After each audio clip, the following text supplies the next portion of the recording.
know, Jen, this home has many rooms. Yes. This home has many sources of light.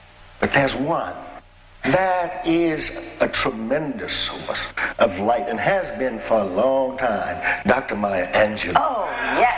And what can we say? What can we say about Dr. Maya? Wait. This woman's expanse is so vast, it reaches from the steps of the White House as the National Poet Laureate delivering the inaugural poem to the victorious rising up in South Africa, to the most blighted neighborhoods in our state. Jen, you know, Maya does not like long introductions. But she's accomplished so much. She's written over 18 books, and she's gotten over 35 honorary doctorates, and she speaks 7 languages. Yeah. Could be 40 or 50. 50. Yeah. Wait, we got a good thing here. You know, Maya likes short introductions. However, she is a professor. She's a scholar. She is a real sister. She has created drama. Now, Cecil, you know Maya does not like long introductions. May we present to you Dr. Maya Angelou.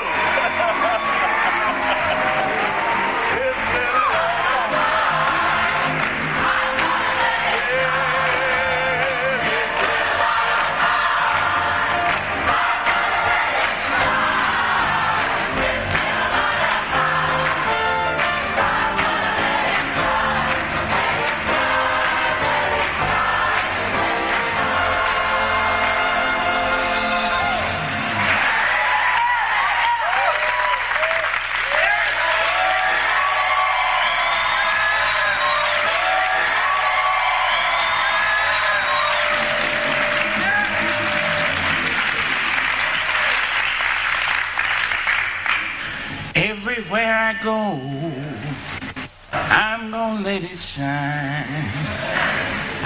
Everywhere I go, I might let it shine. Everywhere I go, I might let it shine. Let it shine. Let it shine. Oh, let it shine.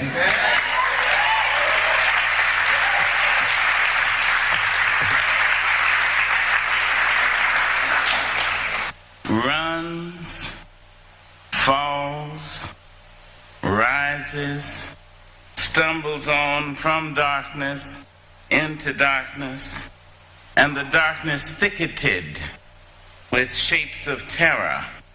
And the hunters behind, and the hunters pursuing, and the hounds pursuing, and the night cold, and the night long, and the river to cross, and the jack-o'-lanterns beckoning, and blackness ahead. And oh God, when will I reach that somewhere, that safe getting up morning, in all along the street, I might let it shine. All along the street, I might let it shine. Oh, all along the street, I might let it shine. Let it shine. And keep going, 'cause I'm a renegade. Renegade. Many thousands rise and go, and many thousands going over an old mythic north, old star-shaped Bible city. Some go weeping and some rejoicing. Some in coffins and some in carriages. Some in silks and some in shackles. Rise and go, fare you well. And when you go, let it shine, Jan. You have let it shine. Oh, that train, that gospel story train, through the swamp and through the savannah, through the streets and through the mornings, through the late nights and through the abuses, through the bruises and the pains. Let it shine, let it shine, let it... It's a midnight special. It means to get there. It come here to go somewhere. And its name is Janice Mirikitani. Well, it is a wonderful thing to have a mission. And it is a wondrous thing to know one has a mission. And to take the responsibility of that mission. And in truth, every one of us, each of us, has a mission. We come here to go somewhere. And so if we take the responsibility of it, sometimes it's a heavy, and you need that brother, sister, that shero, that hero at your back, beckoning, and at your side, at that side, whether she or he is there or not. The idea of the mission is increasing. It increases. I know the word now is empowerment, and I'm sure that's good. I am impressed with increase in good. And I know that the idea of a mission increases us. My grandmother used to watch me when I was reading poetry. For many years I was a mute. For 6 years, from 7 till about 13, I didn't speak. But I read poetry, and my grandmother would watch me read poetry. And she'd say, "Sister, Mama love to see you read that poetry. You know what it do for you, sister? It puts starch in your backbone." That's increasing. So this evening, in the celebration of my sister friend and a missionary, in the best sense of the word, I thought I'd spend the 3 or 4 hours. I hope you brought everything.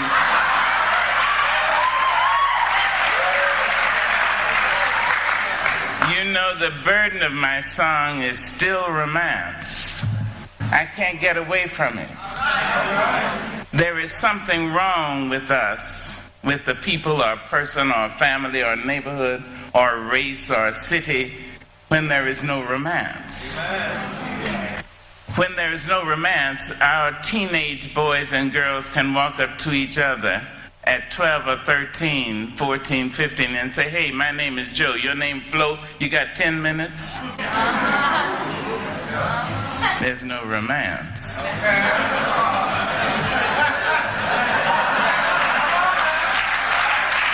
Now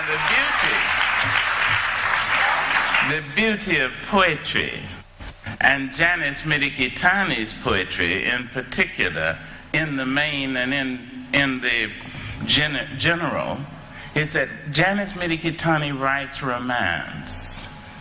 Not mush, not sentimentality, but romance, which means that there is something so much more about me than you can see. And there's something so much more about you that I can see, that we can translate ourselves to each other with a look.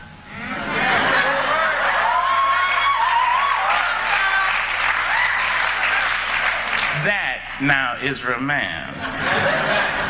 There's some African American poetry that's so full of romance that I can't keep it out of my mouth. I mean, I can't keep it in my head. It just jumps out. There's a shred in a 19th century folk song in which a black man spoke of the woman he loved. And you know, when a number of non-black people write about black, brown, beige, red, and yellow people, they consider that those people have sex and white folks have romance. But here's this shred. The man said, "The woman I love is fat and chocolate to the bone.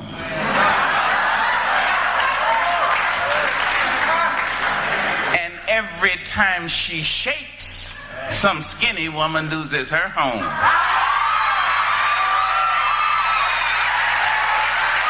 That's romance. That's romance.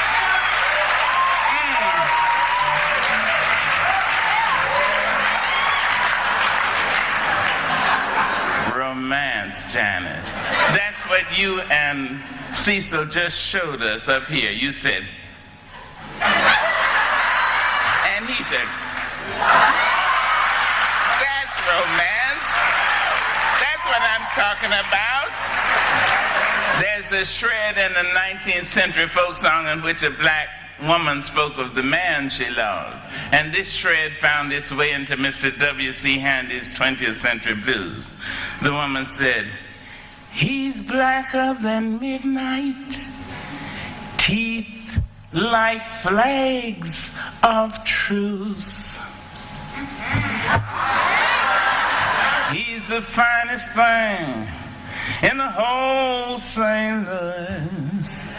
They say the blacker the berry. Sweeter is the juice.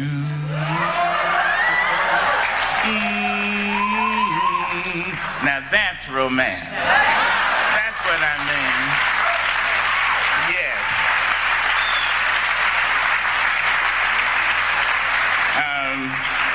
Some years ago, I gave a lecture in Minneapolis, and I did what I do and left. About 3 years later, only a few years ago, I returned to Minneapolis, to the same university. And when I finished, I went backstage, and a woman about my age, white woman, we had very much in common. I mean, we were what the French call a certain age, you know. She had an air, and I had an air. And we looked all right for our certain age. She came backstage, she said, Miss Angelou, I want to thank you. I want to thank you for my daughter's life. I said, yeah. She said, my daughter had attempted suicide a number of times, but someone brought her 3 years ago to hear you speak here. And after that, my daughter wrote me a letter and said, she called me that night, and then she wrote a letter and said she would never try suicide again. That something you had said informed her that life was so valuable, so sweet and so particular that she couldn't throw it away. I said, oh, the mother started crying, I started crying, we embraced. When we broke the embrace, a young woman approached, and the mother turned, she said, Cynthia, what are you doing here? And that was her daughter, who lives in Eau Claire, Wisconsin. So the young woman said, well, I read that Miss Angelou was going to speak, and I wanted to be here. So the daughter started crying, I started crying, the mother started. We embraced, we had a great time. And then the mother said, before I go, I want you to have this letter my daughter wrote to me the first night after she heard you. I greeted her, I took the letter, put it into my briefcase, and went on about 3 weeks around the country. 3 weeks later, I read the letter. And if I didn't have an understanding about romance, it could have been terrible. The girl had written to her mother, dear mother, I saw Maya Angelou last night. I want you to know I will never try to commit suicide again. She said, Mother, I would like you to see her. I'd like to make you see her. When she came onto the stage, she was so ugly. She said she was so black. I started to cry. She said she was so ugly, Mother. She had such big features. But when she started talking, I listened to her mother. She was so big and black and ugly.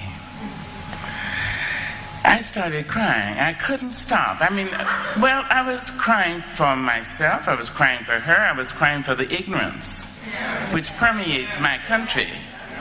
I was weeping, and you know how you start with just the tears, and then a kind of a bit of a sob, and then that wrenching thing. It was, and then had I not had an idea of romance, I might have contemplated suicide. Now know this, however, I would not have gone alone. I'd have found her. Oh yes, oh yes. We would have jumped together. Oh no. But I thought of this poem of Langston Hughes. Now you all know that African American people range in color from plum black to milk white. You know that. Next time we celebrate the next 30 years for Janice, I'll explain to you why that is. Mr. Langston Hughes wrote, "Have you dug the spill of Sugar Hill? Cast your gems on this sepia thrill. Brown sugar lass, caramel treat, honey gold baby sweet enough to eat. Peach skin girl, coffee and cream, chocolate darling out of a dream, walnut tinted, cocoa brown, pomegranate, pride in town, rich cream colored, plum tinted black. Feminine sweetness is not Harlem's lack.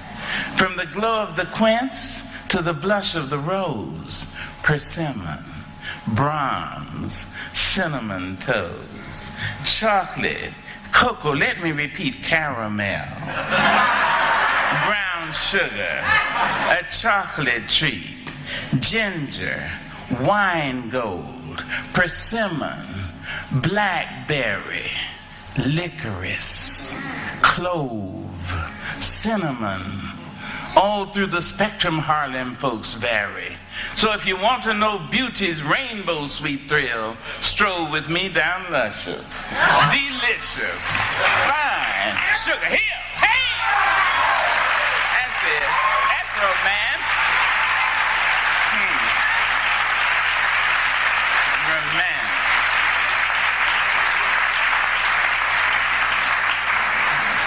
I had decided I was going to do nothing but read Janice Mirikitani's poetry tonight.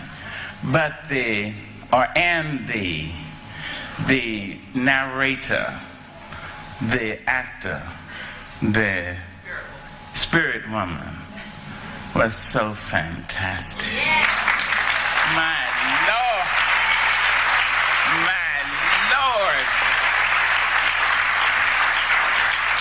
So she gave me a chance to read my own poetry, for which I'm very grateful. I love Janice, because she is on a mission, but she doesn't become dour and tiresome and grim. She doesn't pretend she's put airplane glue on the back of her hand and stuck it to her forehead. Thank the Lord. I mean, she knows that she has to laugh. I never trust people who don't laugh, or people who say they love me if they don't love themselves. There's an African saying which is, be careful when a naked person offers you a shirt. Can't do it. Not. So I love that Janice laughs and loves herself. And because of that, I will do a poem of mine. It's really just a little removed from doggerel. But some years ago, Arsenio Hall called me and asked me to come on to his show. And I said, I thank you, Mr. Hall. He said, oh, no, Dr. Angelou, I'm just a chap. Just call me Arsenio. Oh, no, ma'am. He said, please come on. I said, no, I don't think so. I don't think your constituents and I have quite that much in common. I mean, woo, woo, woo. You know, I didn't know how we would get on. But he was persuasive and wonderful, and I went on the show. I enjoyed it, and went on to go back maybe 8 or 9 times. And in the last month, I think I was on 2 or 3 times. But that first time, I did a piece of doggerel, which I had written to make me laugh and make myself laugh. And it's called 7 Women's Blessed Assurance. The first woman said, "One thing about me, I'm little and low. I find me a lover wherever I go." The second woman said, "They call me string bean, I'm so tall. Men see me and they ready to fall." The third woman said, "I'm fat as butter. I'm sweet as cake. Men start to tremble every time I shake." The fourth woman said, "I'm young as morning. I'm fresh as dew. Everybody wants me. Look at you." The fifth woman said, "I'm little, I'm low, I'm sweet to the bone. They like to pick me up and just carry me home."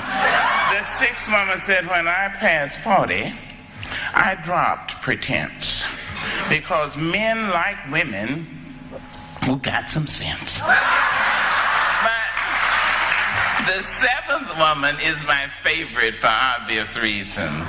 The seventh woman said, "55 is perfect. So is 59, because everybody needs to rest sometime."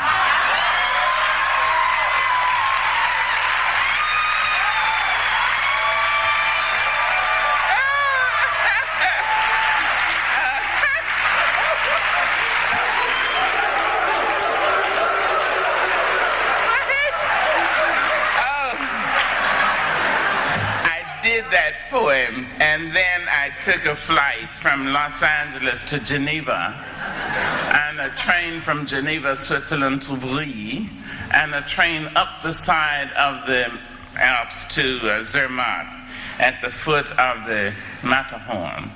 And there I gave a 3.5-hour lecture in French, English, and Spanish. Thank you. I was so through. I was in it. So I stayed around about 4 days, and then I took the train back down to Brie and over, and I was in the Geneva airport holding with a briefcase and my purse and an umbrella. And a young white man came up to me. He said, "Dr. Angelou." I said, "Yes." He said, "Miss Angelou." I said, "Yes." He said, "I was in the audience at Arsenio Hall."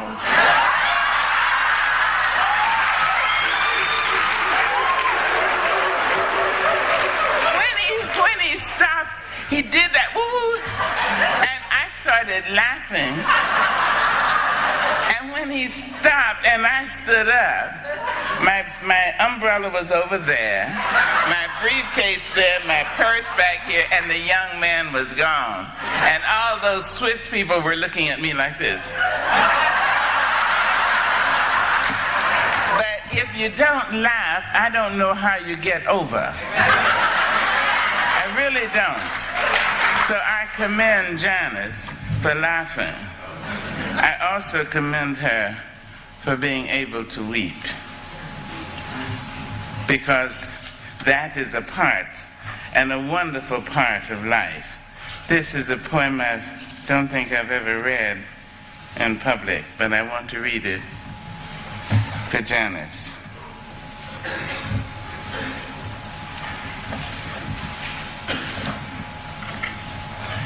In my Missouri, I had known a mean man, a hard man, a cold man, gutting me and killing me, an ice man, a tough man, a man.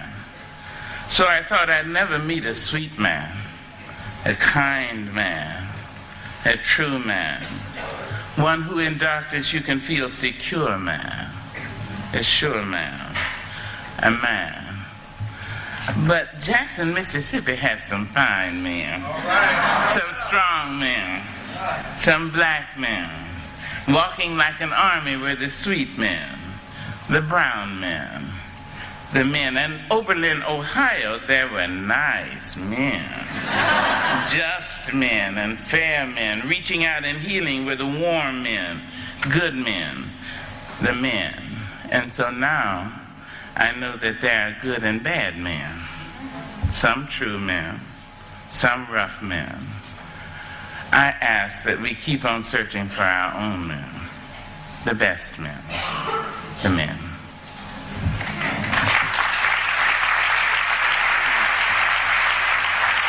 Yes.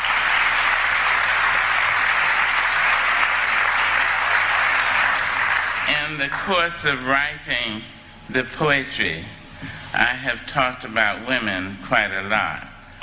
Some of that has to do with the fact that I'm so grateful to be a woman, a black woman,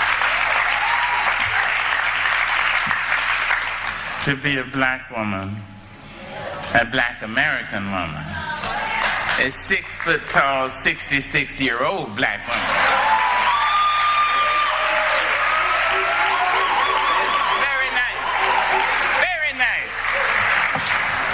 So I know that women are phenomenal. I know that because I know that we've come through some wonderful things full of wonder. I wrote a poem for women called Phenomenal Woman. I wrote it for black women, yes, and I wrote it for white women. Sure did.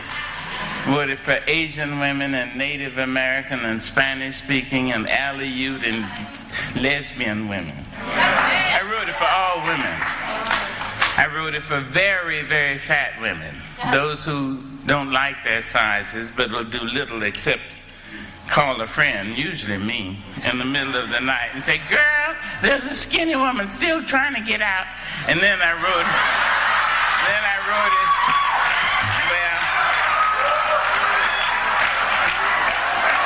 I wrote it for fat women who love their sizes and who know they're the epitome of sensuality. And when they walk down the street, no one, male or female, can keep their eyes off.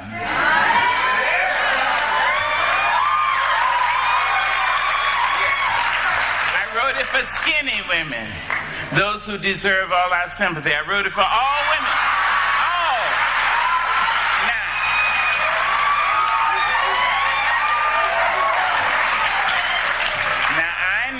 I know that men are as phenomenal as women. Yes, I know that because I know that nature abhors imbalance. And like you, I have been told that 98% of all the species which have lived on this little blob of spit and sand are now extinct because they got out of balance. We're still here, which means we are in balance. And so men must be as phenomenal as women. I think so.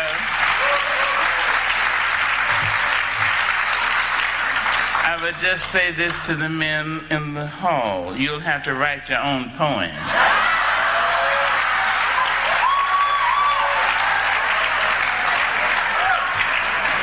Many people wonder where my secret lies.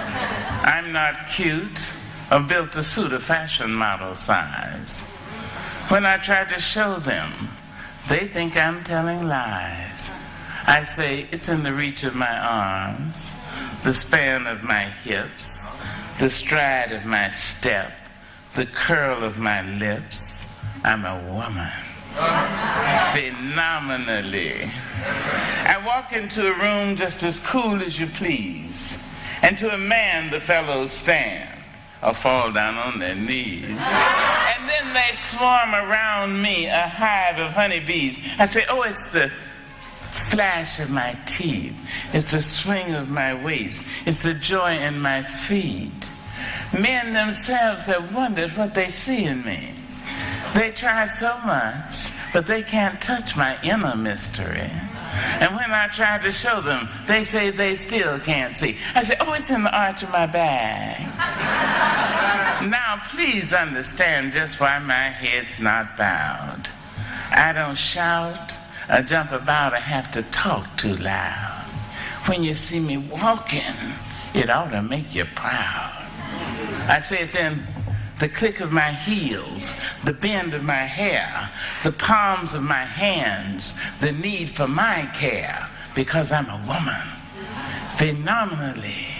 Phenomenal woman. That's my mother and all your mothers, and my grandmothers and all your grandmothers, and my great-grandmothers and your greats, and my great-great-greats and your, and Janice Mirikitani and me.